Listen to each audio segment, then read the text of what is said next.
बहन के साथ रोता हुआ दिखा उसका पति। देखिए कितनी जोर जोर से रो रहा है भाई। इस वीडियो को बहुत વરરાજાની ગાડીનો એક ખતરનાક એક્સિડન્ટ થઈ ગયો। હા મિત્રો, આ વિડીયો તમે ધ્યાનથી સાંભળતા જજો, કારણ કે આજે જે આ વરરાજા અને દુલ્હન સાથે થયું ને, એ ભાઈ આવનારા સમયની અંદર કોઈની સાથે ન થાય। ભગવાન કરે આવું કોઈને સાથે ન થાય। કારણ કે તમે વિચાર કરો કે જે દિવસે આ વરરાજા અને પોતાની દુલ્હનની નવી જિંદગીની શરૂઆત થવાની હોય એ દિવસે જ ભાઈ કંઈક આવી ઘટના બની ગઈ। આ વિડીયો ભાઈ બહુ દુઃખ સાથે બનાવવો પડે છે, પણ વિડીયો શા માટે બનાવું છું? કારણ કે બધા લોકો જાગૃત રહે અને બધા લોકો આ વાતનું ધ્યાન રાખે।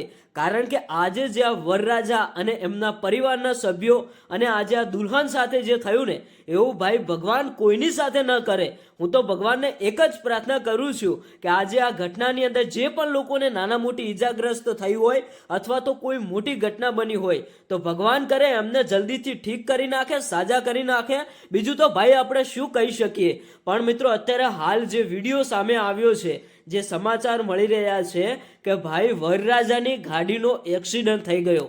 પહેલા વિડીયો જોયો એટલે ખરેખર ખૂબ દુઃખ લાગ્યું। ભગવાન કરે આવું કોઈની સાથે ન કરે, એટલા માટે જ વારંવાર હું આવું કહું છું। કારણ કે ભાઈ એક બાજુ અત્યારે હાલ લગ્નની સિઝન ચાલી રહી છે, બધા લોકો ધામધૂમથી લગ્ન કરતા હોય, પરિવારના સભ્યોના અંદર એક લગ્નને લઈને ભાઈ એક ખુશીનો માહોલ છવાયો હોય અને ભાઈ ખરેખર કંઈક આવી ઘટના બને એટલે તમે વિચાર કરો કે જે બધી ખુશીઓ હોય એ ભાઈ આંસુની અંદર ફેલાઈ જાય।